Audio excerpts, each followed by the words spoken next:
Kata-kata hari ini apa kayak? Ngombe.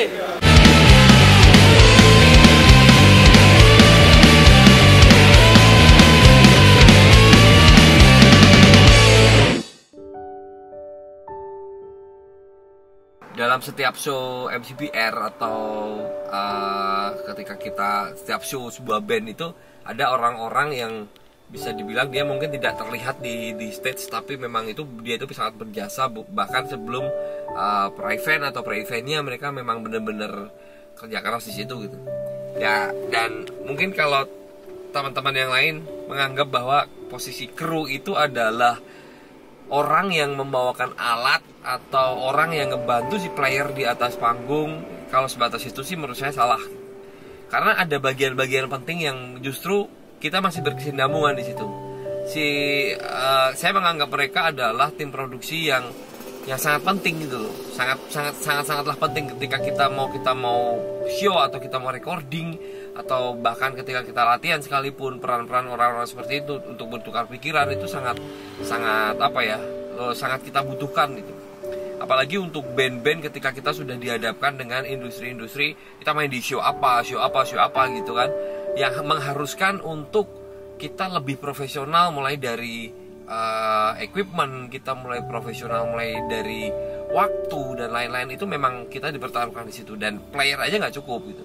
Ya sebenarnya klise obrolan seperti ini, tapi aku rasa biar ya kita untuk sharing pikiran untuk mungkin kawan-kawan yang mulai untuk mengorganize bandnya mengarah ke arah yang sedikit industri mungkin gitu. Kita juga masih belajar di situ, masih banyak kekurangan gitu. Bahkan untuk MCPR sendiri kita nggak punya tim produksi yang banyak. Kita hanya bisa dibilang seperti ini, ketika kita main dengan budget sekian, dengan mungkin budget kecil bahkan nggak dibayar sekalipun, tapi bagaimanapun caranya esensinya bukan tentang masalah transaksionalnya itu tadi itu, tapi esensinya adalah bagaimana kita bisa menampilkan sesuatu yang keren di atas panggung, kita bisa menghibur banyak orang dengan kualitas sound yang ya kalau bagus ya masih relatif ya, semua orang punya pattern bagusnya masing-masing, tapi setidaknya kita tampilin dulu yang maksimal lah gitu. Dan itu yang kita pikirkan ya.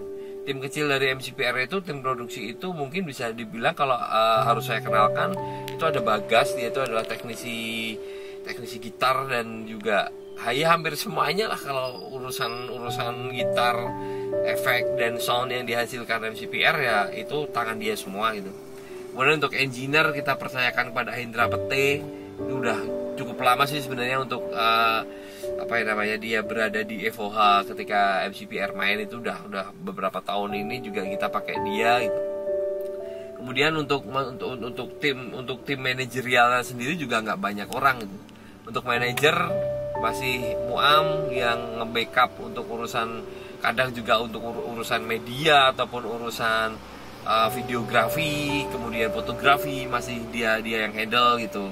Terus untuk masalah finance itu ada Salis namanya, dia yang ngurusin masalah finance, kemudian jual beli MCPR untuk masalah merchandising, marketplace dia yang mengurus seperti itu. Jadi intinya adalah ketika kita pengen untuk melangkah satu langkah ke arah industri lah atau apapun itu, kita ngeband untuk sesuatu hal yang serius, apapun tendensinya, setidaknya tim produksi itu ternyata sangat berperan penting. Jadi itu bukan hanya sebatas ketika kita main biar kelihatan apa gitu. Memang tim produksi itu adalah salah satu bagian terpenting bukan hanya ketika kita show, tapi sebelumnya pre-eventnya itu memang harus sangat diperhatikan untuk memulai. Kita masih sama-sama belajar untuk bagaimana caranya kita bisa bagaimana caranya kita bisa ngeband atau bagaimana caranya kita bisa menyampaikan karya-karya kita secara representatif dan diterima banyak orang. Dan mau dibayar mau nggak dibayar, tugas kita adalah menampilkan yang terbaik mungkin dari kualitas sound ataupun apapun lah ketika kita di panggung.